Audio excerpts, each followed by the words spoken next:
Hello, good evening, everyone. My name is Jaquise Moore, and I'm the host of this awesome page, Learning with Jasmine. For those who do not know, I am a mom, autism mom advocate who, sorry, my phone, who has a child who has autism, and this is a safe place, you guys. And this person right here, this is a part 3. For those who do not know part 1 and part 2, go on Learning with Jasmine YouTube channel. You'll listen and hear just the growth of her children who's on the spectrum. And I tell you, I am always ready to talk to her, even outside of, this live broadcast. She has become a good resource person for me to share with you guys. And I know she has so much more to give and to encourage and to strengthen. So I'm going to have her start off by introducing herself, and we're going to go into part 3. Okay. Well, thanks for having me again. I'm so honored. And I'm Lori Jane Trigg Edwards. And I am a Montessori preschool teacher, a nanny, a caregiver, a tutor. I wear lots of different hats, and currently none during COVID. But I usually Yes, you are. Yes, you are. Lots of different hats. And I've been on the special needs advocacy. That's just a little of my background. And I am on the spectrum myself. I grew up in 9 foster homes, and I fostered over 100 hard-to-place children, many of them also on the spectrum. I'm a parent of 3 neurodivergent young adults, and we've had a lot of things with sensory issues and ADD and OCD, anxiety, depression, anger and violence, agoraphobia, panic attacks, and the obvious, or should be obvious maybe, some social issues as well. So that's kind of it in a nutshell. The last 2 segments that we spoke about my first child and we spoke about my youngest child. But today I wanted to talk a little bit about my middle child, and then just some assorted things, if anyone will humor me. So I'll start with my child's diagnosis. So she got her diagnosis about 5th grade, and the diagnosis was something I'd never heard of. It was called borderline autistic. Okay, I know what that is a little bit. Yes. Did we lose you? Which I didn't know was a thing, and I'm borderline autistic. The reason that they called it that was because there is a checklist of which you have to qualify all the things on the list, or a certain number of them, to be considered autistic. And she didn't meet all the criteria. So the one criteria that she was lacking in, or not lacking, as the case may be, was the social aspect. She didn't seem to have any social issues. And so, but she had all the rest of the things. So in any event, it was a different story than my other 2 children.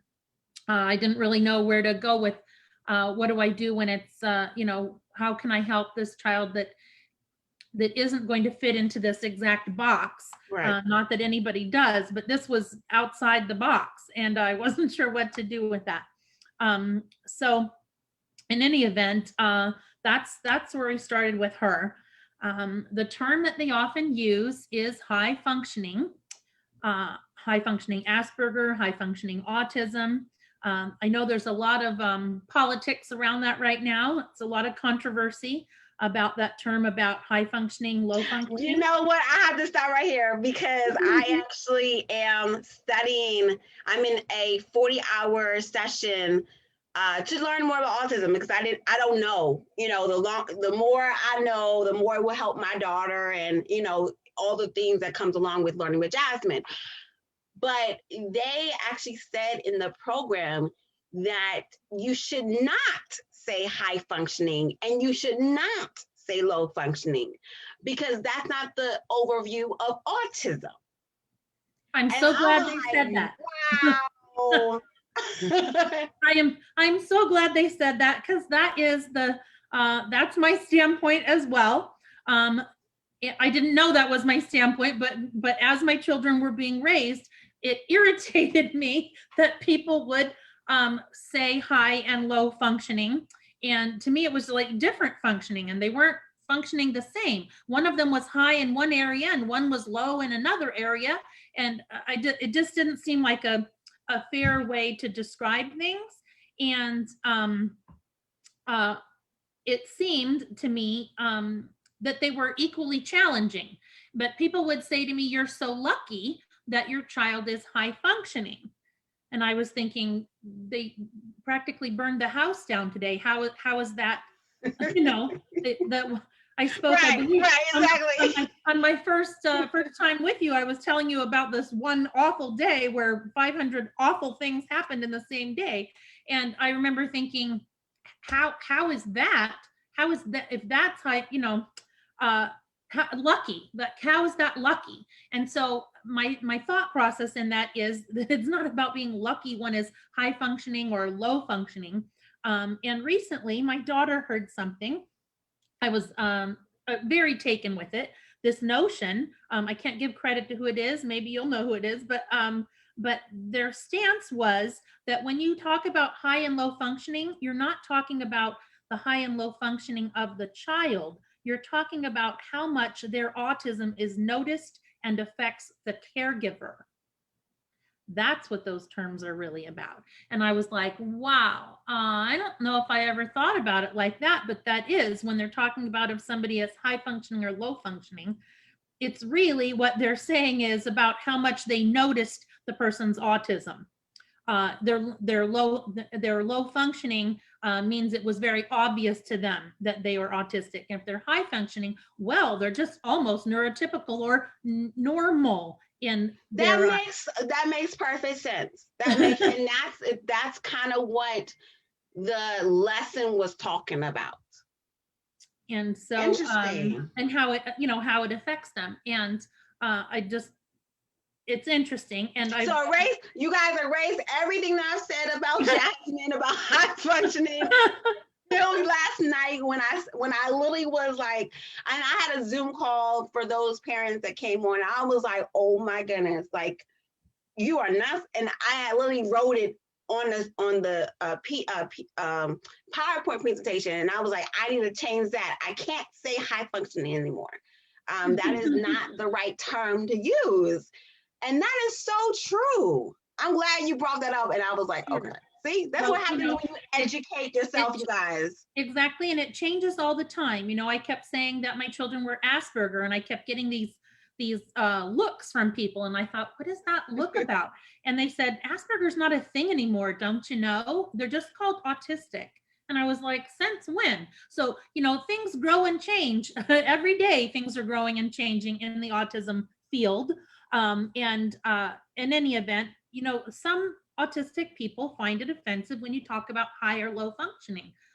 They don't see it that way as high or low functioning. They see it as on an autistic spectrum. And they used to talk about the spectrum. That's the other part. They used to talk about the spectrum as being like so a straight line. It was this line, and you had a high functioning on one end, you had low functioning on the other. And you know, now they're talking about it's a circle. It's this circle instead of a high at one end and low at one end, because it's coming from all angles. Some areas are low, some areas are high. You can't say that somebody is low functioning or that they are high functioning when everything about them is sometimes high and sometimes low. And to be honest with you, you know, I'm not on the spectrum, but sometimes I have high days and I have low days. I mean, it's true. It is very true. It's also not very helpful, this high and low idea, I think, because, for example, when my child went to get the first child, actually, that was diagnosed, my first child, they said has Asperger's syndrome, otherwise known as high functioning autism. So there's nothing we can do for you. So when you say your child is high functioning, it's often you're not going to get any services. They're going to say they're high functioning. Well, then they're almost, quote, normal. So they don't need anything. They'll be able to just figure it out because they're almost there. And that's now I have to stop you right here. Now, you know what? From other stories of, you know, individuals that talk about their, okay, and we're just going to use high functioning, low functioning right now, but that's not the right terminology to use, okay? For individuals that have children that are low functioning, that sounds true. Okay, I have to be honest, that sounds true. Because when Jasmine was in a regular, you know, in the public school system, like it was like 30 minutes per week for speech. Like, what? Why? How? You know, and now that she's, you know, she has outpatient therapy, you know, those parents who may not have insurance or the insurance may not cover those type of things, you know, whether they are high functioning, low functioning or not, you know, that's a different story with the insurance company. But when you say low functioning, you do get a more greater response to individuals, if that makes sense. However, you know, it's like, you know, not really in the middle when it comes down to just services in general. When you are an advocate and you push and push and push and push and push, yeah, maybe so you'll get more services. So it's just like, it's like when the doctor said high functioning, that is true. I didn't get a lot of service. Like I had to like call for the services. It wasn't like the doctor said, you know, your child has high functioning. She's high functioning and autism, and she has speech delay. So they focus more on the speech delay part, which, you know, a lot of services that come along with that. But that is so true when you really think about it. So sometimes it just feels like a disservice if you refer to them as high functioning, because the services aren't going to be there like they would if you just said autism. Then your services could be different. So that's a little FYI, you guys. That's a little FYI. Yeah. Don't say high functioning. I mean, I guess don't say high functioning, low functioning at all, but just say autism.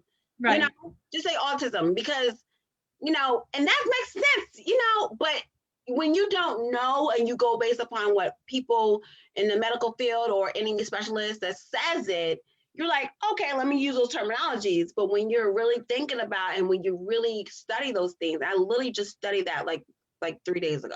So it's interesting how you just brought that up. It is interesting timing for sure. I feel like I argue with people every day who have met my children and they say, really? They're autistic? And I say, yeah. And they say, no. And then they want to try to argue with me as if I haven't spent a lifelong journey. That is so true, because for Jasmine, I was told that she didn't have autism until she turned 7. You know, she's looking right at you, and she's responding to you. Whether she's verbally, what she's responding, she's looking at you. She's hearing her name. She wants to give you a hug, and I'm like, okay, but she has autism. You know, it's like, okay, but there might be something, right? You know. And maybe she was too young to have it noticeable, but it's a simple fact that, you know, I was like, I don't know. Let me just like put that in the back of my head, and then, you know, when I need it, then I'll bring it back, you know. Yeah. But that was interesting how like they're all in the checker list. Okay, let me check this off, and then when it comes down to it, it's like, oh, she's high functioning. Okay, here's only 20 appointments, but not services. There's a difference between appointments and services, you guys. And that's interesting. That's interesting. So she didn't check all the boxes because she had great social skills. Mm-hmm. And everything else was there, but she didn't, you know, the social skills were. So in any event, we lived in Sacramento, California at the time. and they had this great program. I'm not sure if they still have it, but they had a program. I wish they'd have it everywhere. And it was called My Time. And this program, My Time, was meant for siblings of children with autism. And I just thought, I don't know if it was actually specific to just autism. It might have been special needs as a whole. I'm not sure now, but in any event, the benefit of it was the other children in the family sometimes, let's be honest about this, sometimes get the short end of the stick, and they do, they don't get all the time and attention maybe that they deserve, because your time and attention is busy putting out fires. That's really what's happening. And so there are other issues that they have, in that sometimes it can be embarrassing for them, for their peers, if they have siblings that are behaving in a socially inappropriate way. Right. That can be a stigma that is a problem for them. And we had a household, I'm telling you, we had my two children who were on the spectrum, and very, very, very challenging for sure. And then we also, as I said, took in foster care. So we often had 4 more children who always came from very difficult situations. Often they were homeless or living out of their car. They'd never slept in a bed before. They were unusual situations, these children, and difficult behaviors and things. So, challenging. And that was kind of embarrassing, I'm sure, for my middle daughter, who was, borderline autistic, but socially speaking, you wouldn't necessarily know it. Her peers wouldn't necessarily have known it. And so, so if they were to be invited over, for example, that would have been just a circus. They would have gone home and said, never going back to that house again. That's probably what would have happened. It was difficult for her. So this was a time that was just for her, and it was just like an hour or two. And they always did some kind of activity, like they went bowling or some fun thing together. And then the second half of it, they all sat around like a support group and talked about what it's like to have special needs siblings, and it was amazing for her. That's nice. Yes. I wish every place had that. But my daughter, she got a service dog when she was 20 years old. So I wish we'd have got the dog a lot sooner. I couldn't possibly promote that more. Now, let me stop there, because I know I've seen service dogs before for individuals that's on the spectrum. What is that? How does that help that child? Possibly? Well, for the anxiety. So she has crippling anxiety, so much so that she can't get out of the house. So, she was 20 and she needed to be working. She needed to have a job and to help support herself and things like that. That's, things that we, when they were younger, never thought were even going to happen. When they were younger, we thought they'd just always live at home and I was always going to have to support them. But as time went on, we found ways and things that they could do, skills and things that would help them to be able to care for themselves. So, life skills, in other words. So, right. And in any event, so she does these shutdown things where she shuts down and just kind of can't function, is kind of like in a panic mode. So she has these awful panic attacks. And even after a social situation, she might take 2 hours to diffuse from it. So she does drive. She was driving when she was 20. That's something I never thought was going to happen, but that did happen. So so she's 20 years old and driving to a job. But as soon as the job is over, she has to sit in the car for 2 hours to diffuse before she can drive, because she's so stressed out from the day. Okay. So it's kind of in that sense like Tourette's is, where you hold in the tics. I don't know if you're familiar with Tourette's, but people who have Tourette's, they can try to hold in the tics that they have, the facial tics and things like that. But then eventually they all have to be set free, these tics, and so it just kind of comes with a flood. And that's how hers is. She holds it together as long as she can. And now that she's safely in her car away from everybody, then she just kind of loses it, you know. Okay. Okay. And so anyway, the answer to that is that the dog gives her comfort, gives her a distraction from noticing everyone else, and that everyone, I was surprised. I guess I thought, to me, if you have a cute dog, everyone's going to be paying attention to you. And I thought that would be the opposite, but that's not. Somehow the dog is her best friend and gives her that comfort and peace and makes her feel more comfortable. And like I said, gives her a distraction from, instead of staring out at everybody else and everything that's going on, she's focused on the dog. And Okay. so, and the dog can sense, it's amazing. The dog can sense when she is particularly stressed out, and the dog gives her extra comfort at that time. And the dog never leaves her side, so much so that that's debilitating. That's debilitating. And I joke about it, just that it's like the dog is so connected to her that the dog has anxiety being away from her. So they're very, very connected. Okay. So I really recommend that. A lot of things come with that are difficult. The cost of the dog, the cost of training the dog, all of those kinds of things. You know, it's not an easy task by any stretch, and it's not an inexpensive task. But I'm understanding there are more and more organizations out there that are trying to help with that and trying to help financially with that. So, I'm hoping that that's going to grow into a much bigger thing, and that soon people will have service dogs for their autistic children, you know, that want them, and that finances aren't going to be what gets in the way of that. So, my daughter, she has difficulty going into stores or church or things where a lot of people are going to be there. That's very difficult. Just leaving the house is difficult. So she would have to get up hours and hours before she'd have to leave for work to account for the overwhelming nausea and vomiting and all kinds of things that go on before she gets out the door. It's really, you know, it's agoraphobia. It's a stress anxiety of just going out that door. So going into a store or things like that, she sometimes can do it by herself. She sometimes needs to have the dog with her, and sometimes she even needs to have me with her. Okay. So she's 23. Just something thought question. How is she with putting a mask on with this COVID-19? Because I know for Jasmine, that's anxiety, and plus Jasmine has asthma. Yeah. And now they're talking about double mask. And like, we can't breathe with number one, you know?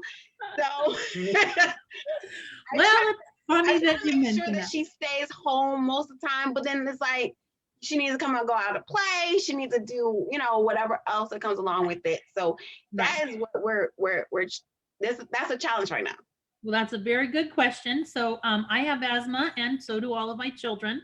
So, which is interesting. And there is a correlation of allergies, asthma, and stomach issues with autistic. You said that last time. Yes, absolutely. There is the connection. So, so at the beginning, it was very, very difficult, you know, way back in March when we started this whole business of masks and things.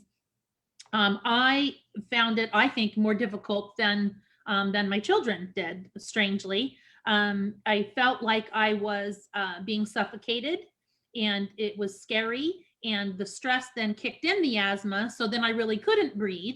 So it wasn't the mask that was keeping me from breathing. It was the idea that I've got the mask on and I feel like I can't breathe. So then I'm panicking. So then my asthma kicks in. Right. So going to the store was really ridiculous. I could only do it in very short little spurts, and I often had to just leave my groceries at the store and race out the door because I felt like I couldn't breathe and had to rip the mask off. So it was very difficult and challenging at first. I'm finding it less difficult the more that I've had to get used to it.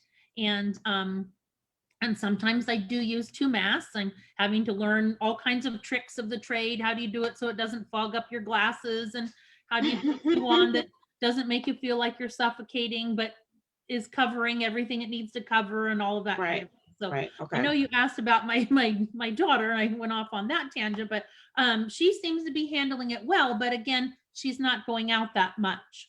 Okay. So would we be able to long-term all day long? I don't know that that would be a thing. I don't know if she could put it on for 8 hours and work somewhere. Right. Okay. Okay. So I wish you could talk louder. I could hear what you're saying. So oh yes, thank you for that. She's just brilliant. So so, so they're seamstresses, both of my daughters. I'm not. So so they were good at being able to make the masks. We didn't have that difficulty of them trying to find the right one so much because they could kind of create it themselves. But they have they have sensory issues with fabrics. So that was an issue about what kind of fabric could be against their face. And Okay. and they my daughter, my 23-year-old daughter, has the it's like a fleece kind of material that she felt is a comfort to her, that she holds for comfort. And so she thought, well, why don't I work on trying to put that inside, you know, the mask, and have that comfort against my skin so that I'll be able to get used to that. So there are some, you know, fabric issues that can help with that, and eventually get used to wearing. So I'm going to stop here regular. because, you know, I'm always about promotion. Okay. So after the video, if there is a number, if there's a website, if there's an email for anyone who would like to purchase the mask from them, please put the information down after the video is over. Okay, there you go. Sure. Yep, we're learning all kinds of things, how to hook them onto glasses, how to do all sorts of things. My thought is that we're going to be doing it a while longer. So that's for sure. So she also, yes, so she also suffers a lot of sleep disorders. She might get 2 hours a night. It's really very sad. We've tried all kinds of things, all kinds of medications and sleeping pills and melatonin and exercise and sunshine and all kinds of things that we have tried to help with that, but it is still an issue. Okay. And it tends to be with autistic children and adults that they tend to have sleep issues. It's just a thing. That we're all struggling. Jasmine, she doesn't have sleep issues, but she does wake up like by 2-3 o'clock in the morning sometimes, and she stays up the rest of the time. And I'm like, go to sleep. But that's something I need to think about and research about sleep challenges in, you know, for children with autism. Some of them have trouble getting to sleep. Some have trouble staying asleep. Some have, my daughter has a lot of night terrors. So she will wake up with kind of nightmares, and not just nightmares, but will wake up in a disassociative state and not know where she's at. So that's been, you know, a challenge as well. And you know, we've done the things like an hour before they go to bed, they're not supposed to be looking at TV and phones and things like that. The lights on those apparently do something with your brain, and like we've done all sorts of things with that. Trying to work on that. So I'm definitely open for suggestions on that. I struggle with it as well. I, for example, did not go to bed last night at all, and I haven't actually slept since the day before. So sometimes that's the case for my children as well. We used to joke when they were little, like we're just night owls, but it's maybe more than that. It's not just night owls and we stay up late. We sometimes just can't ever get to sleep.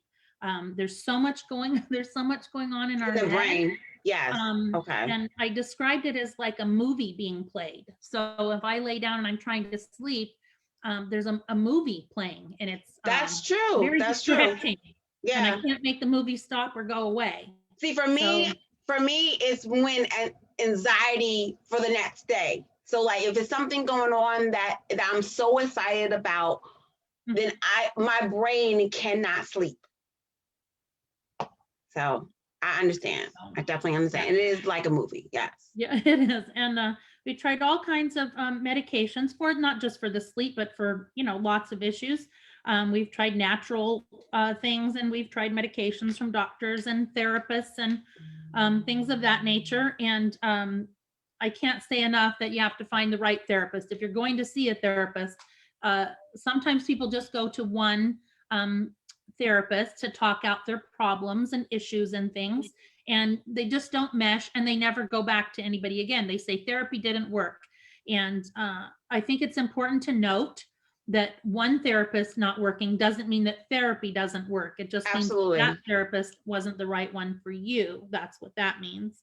And sometimes it takes 2 or 3, maybe more, to get to make a bond with your child, that your child feels comfortable and wants to talk with them. Right. And let me just throw it out here right now with Jasmine. She just started art therapy. I definitely highly recommend you doing art therapy, because it talks about emotions, and she loves to draw, and she's like, I want to draw. I said, but you have to listen to your therapist, and say, okay, mommy, type of thing. But it's connecting art and emotions and therapy all together. And I've seen the pictures. I really don't know what the conversation was all about with the pictures, but I know that there's something that they're, and right now we are in a grieving stage. We actually, this has been almost 3 weeks of losing her great grandmother. And so, whatever the emotions internally that she cannot express, those are the things that her art therapist and I have already discussed, that they're actually talking about grieving right now. So definitely highly recommend art therapy, or maybe music therapy, something that goes along with, the interest of the child. If they're not verbal, okay, then maybe art or music can actually take a stronger role in therapy versus an actual person who's talking to them. So absolutely. And I remember as a child being in art therapy, which is interesting. I've spoken about it, and no one had heard of it. It seemed like it was a fairly recent thing. So I'm not sure what happened in between when I was a child 50 years ago and now. But as a child, I do remember going to art therapy to get me to talk, and to get me to to get me to work out my social difficulties, for sure. Mm-hmm. So and it was very successful. It took some time, but it was successful. Mm-hmm. I highly recommend, this is my recommendation of the day, of the year and of a lifetime. Yeah, go ahead. Is Dr. Asaikar. Dr. Asaikar is a pediatric neurologist, and he is at least 40 years in the field, and he is in Sacramento. And amazing. I spent 5 years researching where to take my children. I felt like they needed a neurologist. That's what I found that they needed. And there were so many out there, and there's so many, you could go through a million doctors and trying to find the right one. So I researched it. I talked to people, recommendations, what their strengths were, all that kind of thing. And I just was very impressed with that. So we went to see him, and he was my everything. So I just adored him. My children liked him, and respected him, and were not afraid to go see him. And it was so beneficial. He's very accommodating. A lot of doctors are not so accommodating. Just people in general are not always so accommodating. It was a very understanding environment for my autistic children.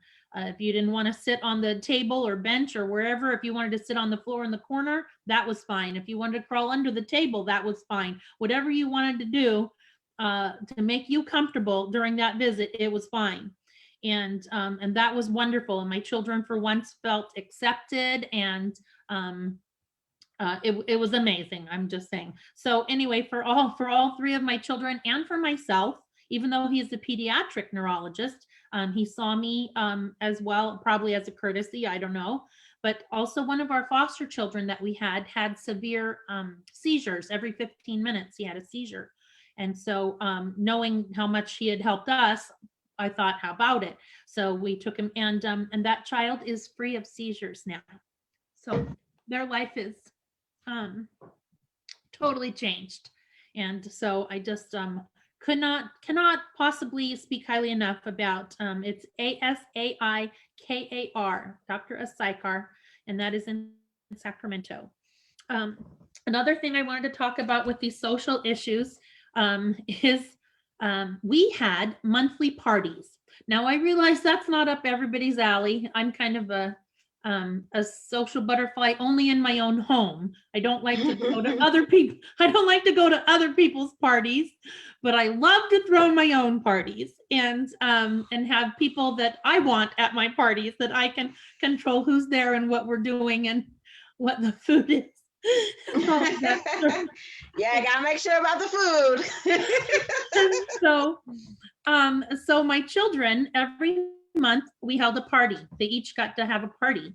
And I had I was a single parent. There wasn't much money.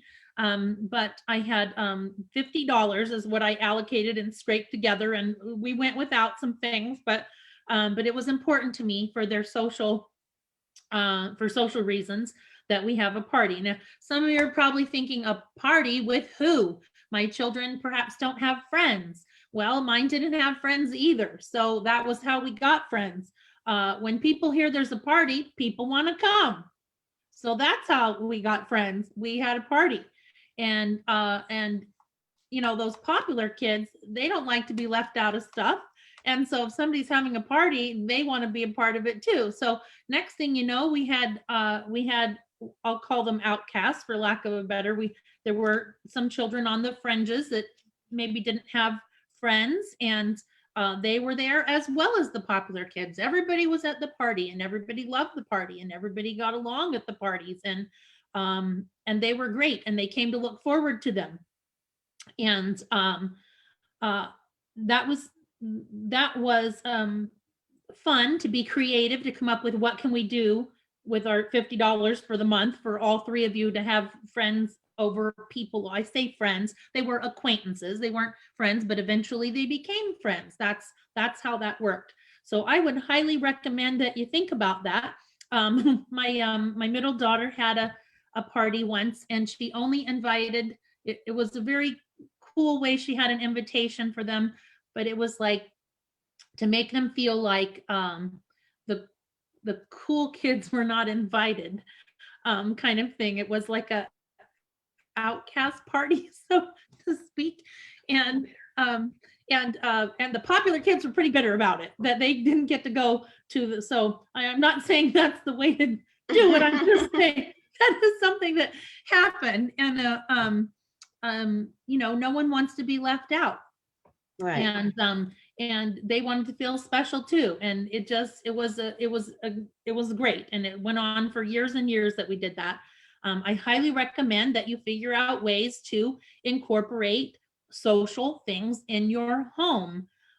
Because of course, we have the pandemic, you guys. So be safe yes. and creative, you guys. I'm definitely not recommending you do this right now by any stretch of the imagination. No, we're not saying that. However, you could do things via a video chat, a Zoom thing. There are ways of doing it, but down the road, it's important to note that there are things that you can do in your own home. Your child's going to be comfortable in your own home. So what better place to have these social interactions that are possibly going to be difficult for them in their own home where they're more comfortable. Absolutely. So we had gaming competitions in our house. We had D&D, we had role playing, we had Pokemon tournaments, we everything under the sun that we could think of to have at our home, to gather people, their peers with like interests with them to help aid in this whole friendship notion. One of the hardest parts I think about autism is the lack of friends. And some people say, well, they're not friendly, they don't want friends. That's not true. That's not true at all. That's not true. It looks like they don't want friends just because they're uncomfortable with people. That doesn't mean they don't want friends. And that was right there, you guys. That was the autism awareness part right there. For those who do not know, and those who, are looking from the outside to in, that was your awareness moment right there. Absolutely. And if you will converse with nonverbal autistic people that can converse other ways other than through their language. Their language can be through all kinds of ways. They can write, they can use computers, they can speak into machines that speak for them. All kinds of They can ways. sign language, they can use sign language, right? The list goes on and on for ways that they can communicate. Yes. And I tell you time and time again, friends is what they're saying that they want, is friends. And you wouldn't think that, because maybe they choose to want to be in their room alone, or because they won't talk to other children. But it doesn't mean they don't want the friends. They just don't know how, and they need some help. And so and actually, let me tell you, if for those kids who have like stuffed animals and dolls like Jasmine, when you listen and watch your child interact with the stuffed animals and interact with the dolls, that's a cue right there that they want friends, that they want to interact with actual real people. So absolutely. So I mentioned about the driving. So my daughter is 23 now, but she was driving at 20. And my youngest child was driving at 19. But I have a 30-year-old who still doesn't drive. So, it's not about comparing. We all have strengths and weaknesses. Will he ever drive? I don't know. Maybe he won't ever drive. I'm astounded they drive. Does it make any, nobody's more one's not higher functioning than the other. They just are different functioning in different areas. One can't leave the house, one can drive a car. Like everybody has a different, level of that. And it's still okay wherever they're at, as long as they're progressing. That's what you just always want to be looking for, progress. Absolutely. What can I do to make things more successful for them? For them, I say, not successful for you, or successful for them. Yes. And it's interesting about the art therapy that was mentioned. That is something that my daughter is interested in doing, becoming an art therapist. Great. So as it is, yes, and as it is, she is a certified RBT. So she does ABA therapy for autistic children. Who knew that the autistic child would grow up to be an autistic therapist? So I just say, is that going to be true for every autistic child? 100%. That's not necessarily going to happen. We're all going to, all at different levels. Some of them are going to go on to go to college and graduate. Some of them are never going to make it to college. Everybody's at a different level, and everybody's going to progress and do what they're going to do. Right. I want to backtrack a little bit to the ABA, also a controversial subject. Yes. ABA. Yes. And so some of you are probably rolling your eyes when I said ABA therapist. So, and my daughter knows about this this controversy. So explain to the viewers that don't know what is going on with the ABA therapy. Oh, that's a whole entire session all in itself. It is a whole entire session. You know what? I think we need part 4. We need part 4. Okay, but okay, so basically there is a conflict of interest for individuals with ABA therapy because some individuals that has autism or had autism, whatever, how long it's been, I don't know, who has been emotionally abused. Yes. In therapy. A high potential for it being unethical. That's what my daughter says. There's a high potential is the word. There's a high potential for it being unethical. So it's all in how, like many things, it's all in how it is used. So it can be used inappropriately and not be effective and be maybe detrimental. But it also can be used effectively. So that's a whole topic. Okay, so let me put my 2 cents in this one. Okay, so I was all about ABA personally. And I'm still am all about ABA personally, but is Jasmine in ABA therapy? No. She's not in ABA therapy right now, as of since like 2 weeks ago, I believe, because it was actually an conversation between a therapist and myself that I wasn't feeling comfortable in what, and I'm not gonna go into details because it's a long detail, but it was based upon how I felt that the therapist was basically saying about my child. And I just am a cold turkey kind of type of girl. If I don't feel like you are with my daughter, I'm gonna just cut the strings. And I cut the strings, and she's now not in ABA. Was it effective when she was having a behavioral issue, like a stream from 7 to 10 times per day, where each time would be per hour? Of course, it was definitely ABA. Oh, I needed her to have ABA. Didn't realize that the actual behavior was based upon how I felt internally that was affecting her. So ever since October this past year, October of 2020, is when I became more aware of how I actually was feeling frustrated. If I was feeling frustrated, I will be frustrated in this room compared to feeling frustrated in her room, in her environment. So ever since then, I'm more cautious of how I interact with her. If I'm feeling and having anxiety, if I feel overwhelmed, I would just be like, mommy needs some me times, and we could come back and regroup. So ever since then, I didn't feel like ABA therapy was effective, because there were certain things that came along with the things that they were asking her was just items on a screen. What does it have to do with her behavior?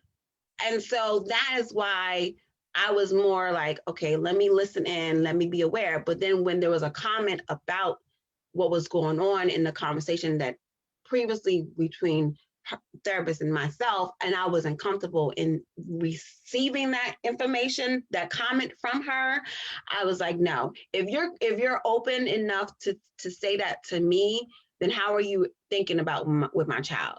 And so that is why I decided to cold turkey that same day. It was done. I did a massive email to the therapist and the scheduler and said, thank you for your services, but we will no longer use them. Okay, and that was it. It was no other discussion. Sure. But and I'm so sorry that you had a negative experience. Had a negative experience, and they are out there. But am I saying for the other person, should they not have ABA therapy for? I'm not saying that at all. That is under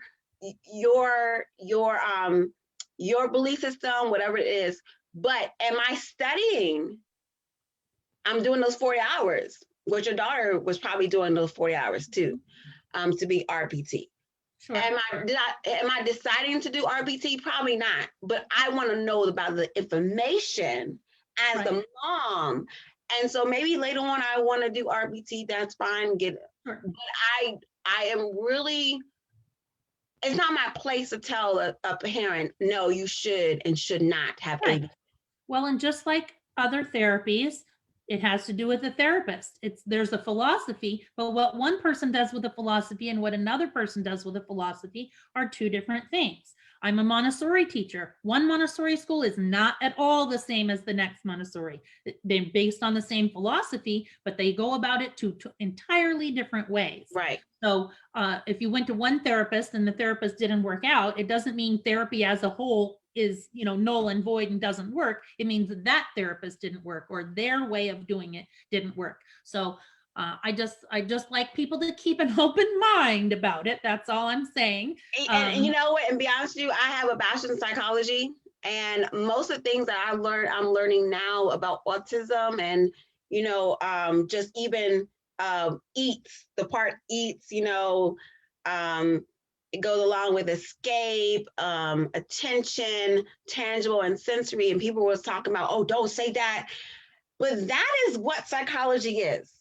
That is how we function, how we respond to our environment and how our behavior goes along with it. So even though it says autism and ABA, but they had that's what I like about psychology. It's everywhere. It's in anything. And it's all about the mind and the reaction to it. And that's what psychology is talking about. So even though the terminologies are broadcast everywhere about autism, but they didn't get that from the sky. They got it from psychology. So whether your child has autism or not, we respond and we respond and we give our behavioral actions based upon escape. We could be grown and we could not have the diagnosis or whatever the case may be. And if you don't want to do something, we'll just say, I don't want to do nothing. And we pull our hands up. That's escape. Yeah. So, we really look down into that. And so that's why I'm really cautious of saying whatever, other people may want to say, oh, no, to ABA. No, everyone has the reason why I decided to do ABA for Jasmine, because I thought it was a behavioral issue, a behavioral challenge. It was really me. I probably need a behavior, and that's how it came along with it. So what I'm saying to you also is to just be mindful and open to whatever it is, and don't tell anyone on the next, the next person that they should not do this. Let them search. So now here you go. Those who didn't know, research. I'm a woman of faith. Pray about it. Whatever it is that comes along with, doing the best for your child, whether they have ABA or whether they don't have ABA. Absolutely. And what works for one person doesn't necessarily work for another also. Exactly. Some people swear by one philosophy or another, and what works for one of your children won't necessarily work for another one of them. So, exactly. So that it's not a clear cut that way. Right. So so my middle child has gone to college. She went to community college for a year. She found that working from home, college via online didn't work for her. Different things work for different people. Mm-hmm. My other two children, they've had less than a year of community college. They're brilliant. They have really high IQs. And in theory, people would think, well, if you had a really high IQ, wouldn't you do well academically? Not necessarily. There are a lot of studies about that actually very brilliant people often don't even finish college because there's a lot of other factors involved in it. They'd have to have social things. My son, for example, would have to go into a classroom in a college. First, he'd have to find his way around, which he wouldn't. And so he'd get lost, so he'd never make it to the classroom. That would be the first problem. And then once he got in there, he would feel like a sardine with all the people around him. So that isn't going to work out for him. The lights could be an issue with the sensory and the people. I was just about to say the lights overhead probably are making a buzzing noise, and they're probably have a shade to them he doesn't like, and he can probably hear the clock ticking on the wall. That's true. There's probably some kind of glue in the carpeting that smells, and somebody probably used a marker. A dry erase marker on the board. The list goes on and on for all the things. He can hear the scratchy sound of people's pens and pencils on their paper. Like the list really goes on and on for all the things that could keep him from being there. It's not brilliance that keeps him from being there. It's all these other things that keep him from being there. So we thought, well, online, that's a perfect thing. These are computer children. They're really into tech stuff. This will be great. But it didn't work for them. All three of them, it's not really a thing. For whatever reason, different people learn different ways, and that's just not going to be their way. They need kind of a one-on-one person, a real person, to talk with them and ask questions to, and not somebody that you send a question to and you wait 24 hours for the instructor to get back to you online. That's not going to work for them. So, so the good news is, that that they're finding their way regardless. And not everybody needs a 4-year education to feel or be successful in life. I myself have only went for 2 years. School was difficult for me for a number of reasons. I think mine is probably the amount of people. Can't do the amount of people. So then everyone said, well, then why don't you do it online? Well, I'm even more challenged by technology. So that's the problem. So, in any event, my daughter, who, like I said, was borderline autistic, was the diagnosis, is now considering at age 23, revisiting and getting re-diagnosed and seeing if it now would be assessed as actual just straight up autism. Because as times change, so do the way that we diagnose things. And her social, while she had that social as a child, at about age 14 to 16, she began having major social difficulties. So what didn't appear to be an issue when she was younger suddenly became an issue as she got older. And she is now definitely, I would say, of the three of them, maybe more socially inhibited than the others. Oh, wow. So, okay. So talk about a spectrum. To really, to go back to like, what type of specialist would she go back to kind of really think about, does she have autism? Well, we would probably go to a neurologist. Okay. And we would probably go to, and I don't know in different places, but in California where we came from, we're not there now, but that's where we came from. They have Alta Regional and Far Northern Regional, and those are places that we go for assessments. Okay. Okay. So we would go there and they do full-on assessments. Okay. Okay. So wherever you are, you guys check on the neurologist, definitely. And Jasmine had a neurologist and he was awesome. Very so, and depends on your insurance as well, what insurance is going to cover and that sort of thing. So, but I it's something that she has, and she's done that because, as I said, she was working as an ABA therapist. So she was in the field working with children in a clinic and in their homes. And her coworkers have brought up to her, have you considered maybe that you're on the spectrum? And she said, funny you should mention it, but I was called borderline, as a child, that I didn't. And they said, maybe you should revisit that. So, and so she's starting to think maybe she should. And her whole life, it's always been an interesting thing. Like, is she the odd one out? Is she the one of us that doesn't have autism, or does she really have it? And she would introduce, when we were talking about things with people, and she'd say, oh, my family all has autism, but I don't. And in my head, I was thinking, but do you? So I always, but I wonder. And so now she's at that point where she's like, I think I'd like a better diagnosis than borderline. And the borderline was based on the social aspect. And if the social aspect is still there, is there like a major struggle? If you can't leave the house and you're agoraphobic, I'd say there's a social aspect of anxiety and things going on there for sure. So she's sending me notes.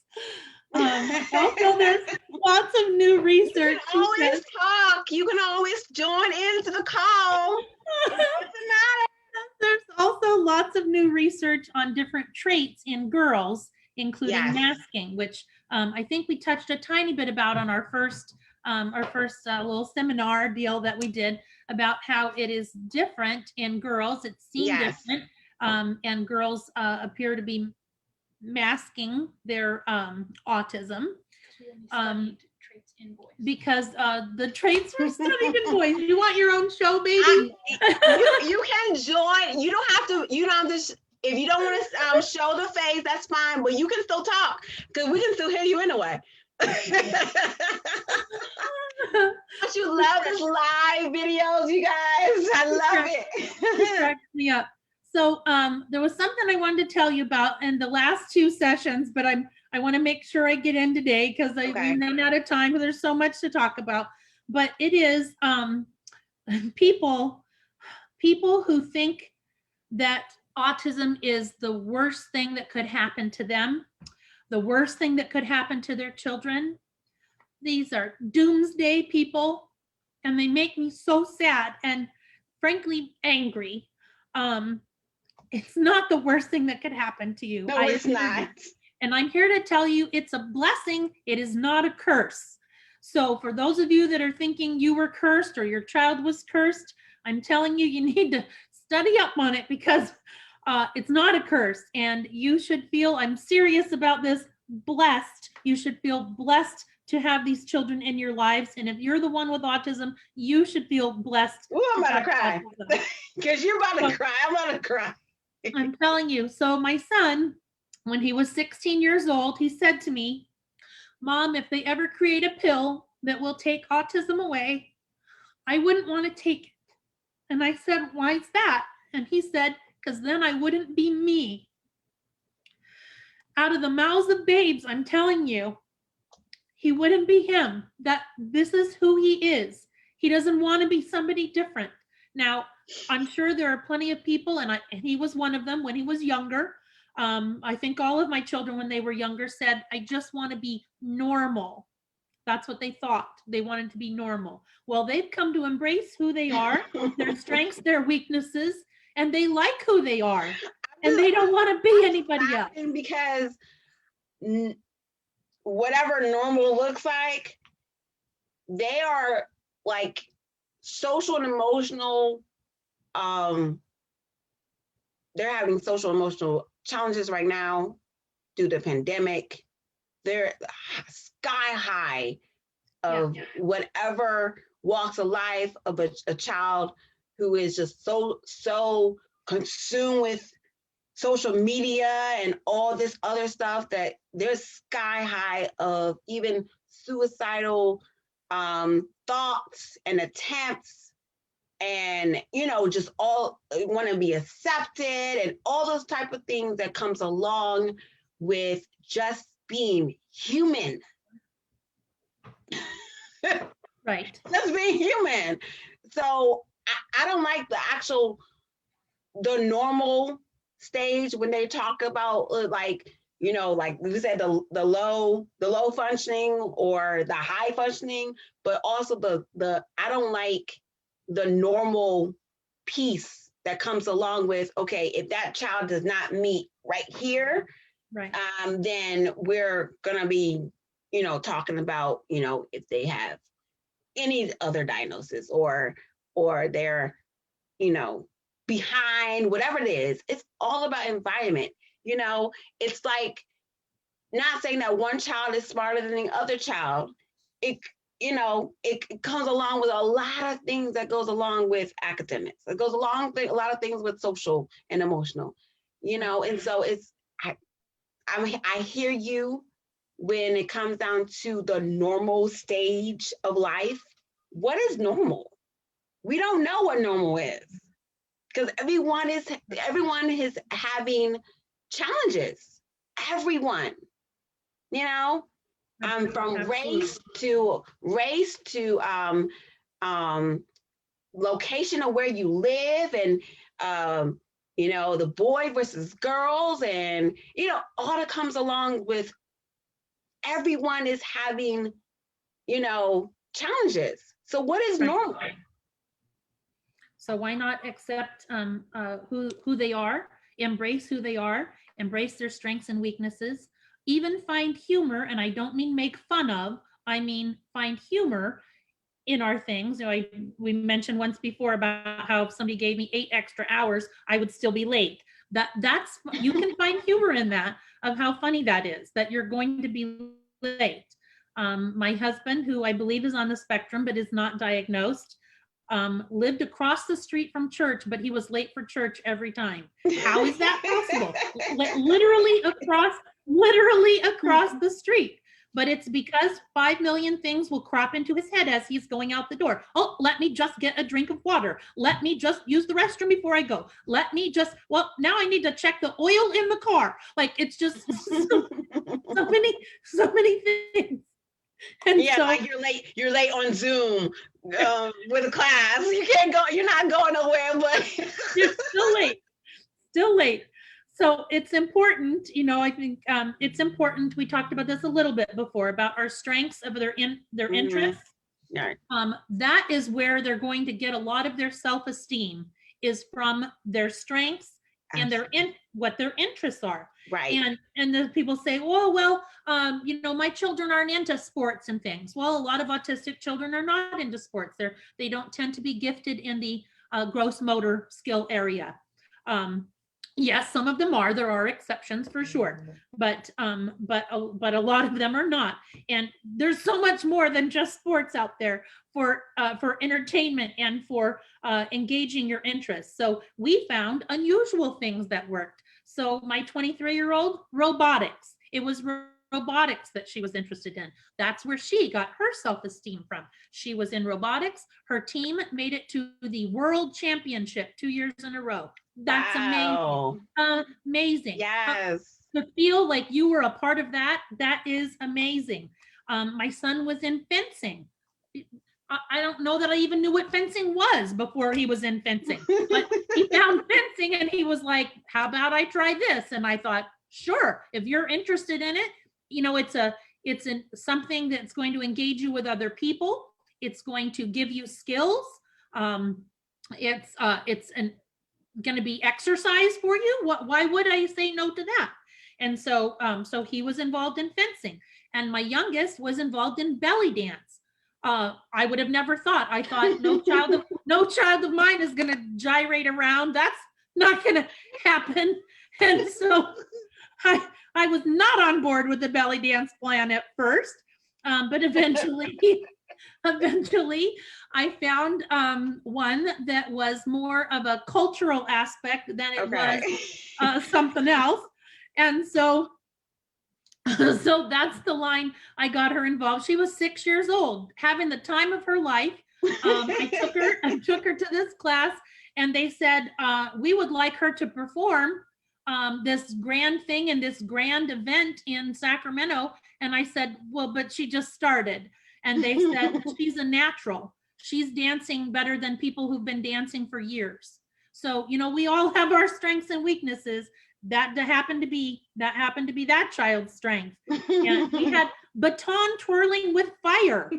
Okay. So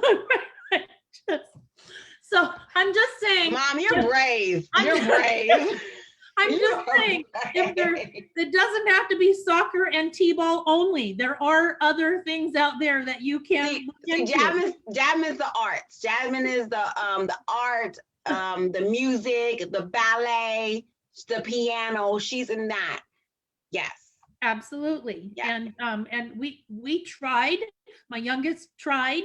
And one day I came to pick her up a little bit early, and I heard the instructor speaking to her, and the instructor said, is there any chance at any point today that you have any intention of doing anything I've asked you? And I knew that day that wasn't going to be for her. So, we disenrolled from that course. I believe that was ballet or tap. I don't know what it was. Something. It was a combination, whatever. She wasn't having any part of it. So that wasn't working out. So I'm not suggesting that your children do things they don't want to do. That's not the point of this. The point of this is something that is their interest that's going to build their self-esteem. It could be cosplay. That youngest child that was into the belly dance, she changes clothes about 100 times a day, and that's probably not an exaggeration. And she makes a couple costumes a day. And every time you see her, when she video chats, she's got some new thing going on. She's made a new wig, a new outfit, a new character. She's mastered some new makeup look or whatever. You know, it interests her. It gives her focus, and it gives her confidence. It's so important. It could be anime that is their interest.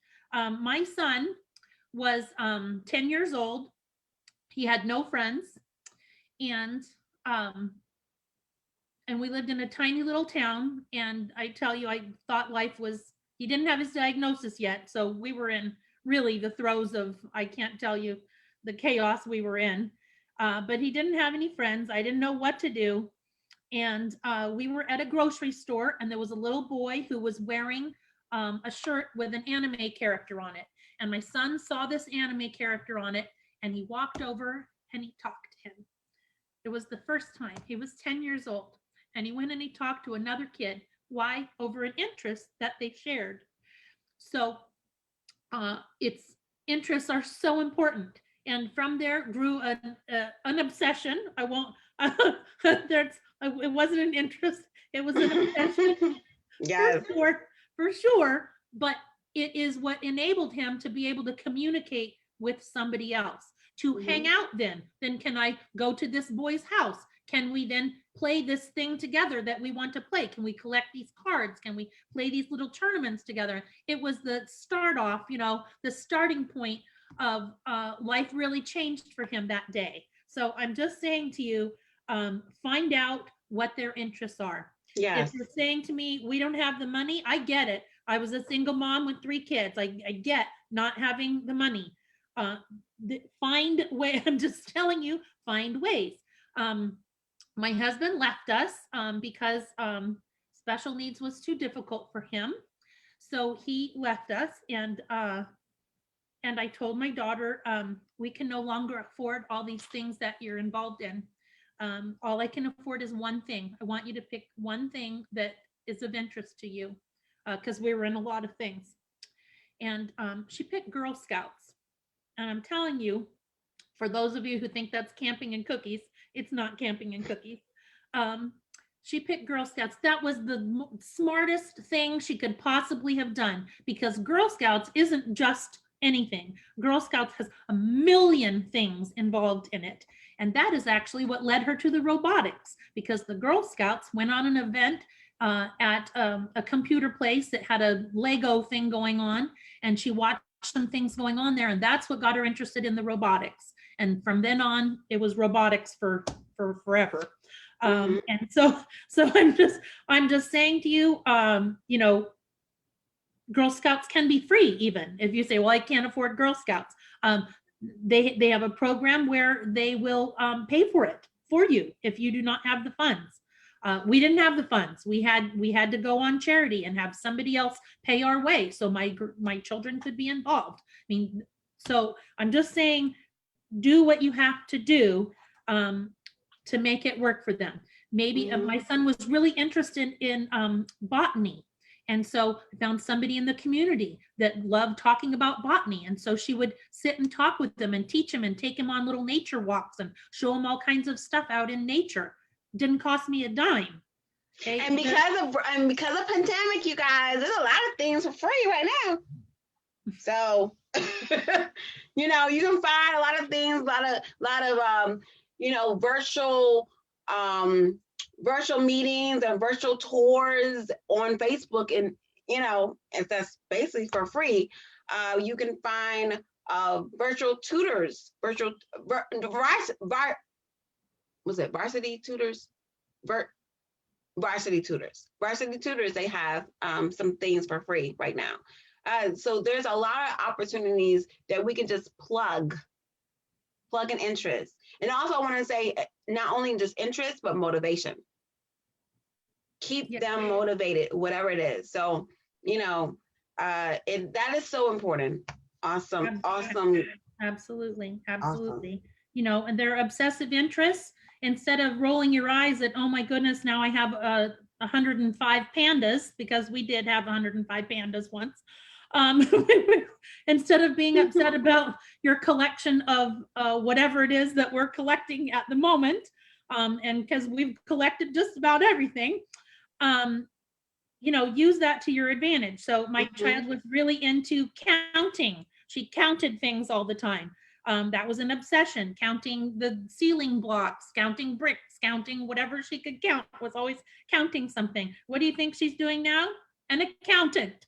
So I'm just saying, instead of rolling your eyes and saying, nope, we're not going to collect your 500 of these or whatever, turn it into something, positive and beneficial to them. She was interested in Japan. Everything was Japan. The room was Japan. The decor, everything was, she wanted everything. So what did we do? We hosted Japanese exchange students. Okay, it was one more mouth to feed, but one more wasn't the end of the world. I didn't have money for anything else, but we made that work. We had 5 different Japanese foreign exchange students come stay with our home temporarily, like a 2-week or 6-week stay, something like that, to give my child that experience. It was as if they had gone to Japan. They learned about Japan. They learned about foods in Japan. They learned about art in Japan. They do origami. My children cook Japanese food. It's amazing what all you can bring into your life in their lives, if you set your mind to it. I'm just saying, instead of just saying, oh my goodness, it's all Japan everything. Well, then make it Japan everything and make it work for them. Make it count for them. Make it be something that's going to be beneficial. My child that had the interest in anime, well, all of them do, but one of them in particular, no conversation could be had without a reference to anime. So much so that you were worried when she opened her mouth to talk to somebody, because you knew it was all going to be about anime. She would respond in anime things. She did not have empathy for anyone, but I noticed she had empathy when it came to anime. So we used that as a strength. She would watch an anime program and she would cry when something bad happened to somebody. But in our own personal lives, something bad could happen and it was like a blank stare. There was no connection. She didn't have empathy. She didn't feel sad. It was difficult to get through to her on that kind of level to say, how do you think that made that person feel when you hit them? Well, she didn't know or care how it made them feel. But when she watched anime, those were real to her, and she felt those emotions when she felt loss and sadness and fear and all those things that happened in the program. So, we use that to our advantage too. And, she's I think very empathetic now. So I'd also say consider moving. Now, I understand the expense of that. I get how that's not possible for a lot of people, but we lived in a very small town. And there were no services there. And I was part of the grassroots to get some services there, but it was very slow coming. And I went online and I put out there and I said, here's my issue. Here's what my children are struggling with. Here's what my needs are. Where do I go? And I had 5 responses. 5 people answered me, and all 5 of them said, go to Folsom, California. Well, we sold our house and we moved to Folsom, California. Was it easy? It was not by any stretch, but that's what we did, because I could see if we stayed where we were just going to spiral downward. That's just how that was. Moving isn't an option for everybody. And now that you have the internet, like I said, I wasn't tech savvy. Now things are a lot different. My child is 30. So we're talking about a long time ago when this was going on. But when this was going on and you were stuck in the middle of nowhere and you didn't have service, there were no conferences. I couldn't go to a conference on autism. That they weren't holding that in my town. I couldn't drive 4 hours to where there was a conference. I couldn't afford the conference. And who would watch my 3 children, or possibly 7 if I had foster children? Who was going to do that while I was gone? So that's what worked for us. I'm just saying, keep it in mind and think about it. There are, if your small town doesn't have what you need, you might have to consider somewhere else. So there are high schools. There's a high school in San Francisco that is strictly just for people on the spectrum. What a wonderful experience for children to be with their, I'll say, real peers. And that may be offensive to some people. It wasn't to my children. My children didn't feel like the kids at their schools were their peers because they were nothing like them. So that didn't work for them. But finding programs in schools where there were children who had autism, they felt like they had arrived finally. Somebody understood them. Mhm. We went to a program in Folsom. There was a junior high, and my son went to the junior high, and I'll never forget. It was the first day of his school. He hated school, but we went to that school, and I picked him up at the end of the day, and he said, "Mom, I had the best day ever." And it was a classroom of just children on the spectrum. So he was surrounded by people who understood him, people who were like him, people who had the same traits. That these were his peers. And unfortunately, at that time, it was time for him to go to high school. Well, the high school didn't have a program like that. So I went to the high school and I said, well, you need a program like this. Where are those children now going to go? Well, some of them are going to try to mainstream. We don't really know what we're going to do with them. Like, you have a whole classroom of children who are in junior high moving up to high school and they have nowhere to go. That was just a crazy to me that somebody hadn't thought that ahead of where were they going to go to at that point. Right. So right. we started a program there at the high school. They said, well, we don't have anything like that. And I said, well, you have to have something like that. So they started a program there. You know, it took a long time to get it all going and such. And unfortunately, by the time they got it all going, my son was done. So we did not need it. But he had a girlfriend, and his girlfriend went through that program, and how wonderful for her that she was able to do that. But that brings me to, you know, different programs have different things. So they had, her mother discovered that they were kind of just pushing the children through and giving them you came and attended. Here's your certificate. Not a diploma, but you came and attended. Well, right. Nobody knew that. When we send our kids to school, we think they're getting a diploma out of it. So we had to do some fighting to make that happen. But we advocated, is the word, not fighting. We advocated and made that happen. No, you fought. You fought. That's the real word. Come on now. You know, we have to be real up in here. we made it happen. And so that child was able to get a actual diploma by the time that she graduated. I mean, it's just, you know, each program is going to be different. So you have to find the right program and the right thing for your child. And, you know, they tried to put him in a special ed class with other special needs kids that didn't have autism. Well, special needs just in and of itself doesn't mean you all have the same needs. So that didn't really work out. You know, you have to find the right program for your child. And I'm sure you all know that you have to advocate. I'm sure you all know you have to be involved, but we learned so much. You know, my son went to the special ed class because somebody told me that's what he should do. So I just did it. And it was months into it. And I was thinking, strange, I haven't really heard much. Maybe 3-4 months in, I would have thought I would have got some notes home or something. I just wasn't hearing much of anything. And came to find out, I said, well, how's he doing on this? And how's he doing on that? They said, oh, we never even got a chance to do any of that kind of stuff with them. We're still working on, come in, put your things away, sit down and get started. 4 months they'd been working on that. Well, someone should have told me that. But I can't blame them entirely. I should have been involved sooner and not just assuming they were taking care of it. So never assume, you know what it means when you assume. So never assume that just because they are the specialist or the teacher or the instructor or whatever doesn't mean that they know your child or that your child is getting the services that they need. You do have to be involved, more involved than you probably ever thought that you could be, and maybe more involved than people think you should be. That happens a lot. But you have to advocate for them, because who else is going to if you don't? Absolutely. All right.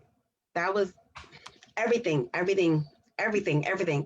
So let's bring it back home. Let's bring it home. I know we talked about advocacy, but let's talk to the, you know, that parent right now who is stressed, that parent right now who's frustrated.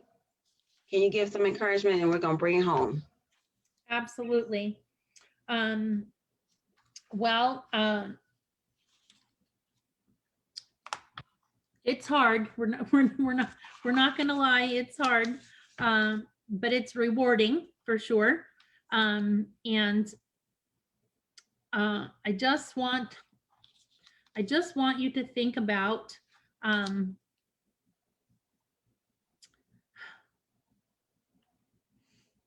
I just want you to think about not giving up on yourself, not being hard on, we're so hard on ourselves. Mhm. You have to take time for you. People say that, it's a little quote, take time for yourself. And you're thinking, take time for myself. I don't have time for myself, but you have to. I know you've heard this thing about on an airplane, when you're on an airplane and the mom's supposed to put the oxygen on herself first, but it's natural for us to want to give it to the child first, but you have to be well to be able to take care of your child. So if you're not well, I had a nurse call me once, a nurse from school called me, and I was over the deep end. And that was a wake-up call for me, of a nurse from the school calling me, and they were very worried about my mental health.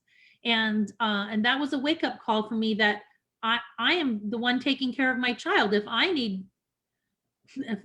in need of severe mental health, how am I able to help them? So I need to have my own mental health, physical health, etc., all taken care of so that I can tend to them. It feels selfish at the time. It feels like they need me. How can I go take a bath, or how can I go whatever? Like you have to take 5 minutes a day to do something that makes you happy. That stress relieving is going to be so good on your body. It's very taxing on your marriage if you're married. It tore my marriage apart. If I had it to do over again, there's a million things I would do differently, but they would start with self-care, and it would follow with time for my husband and I, alone, together, like a date every week.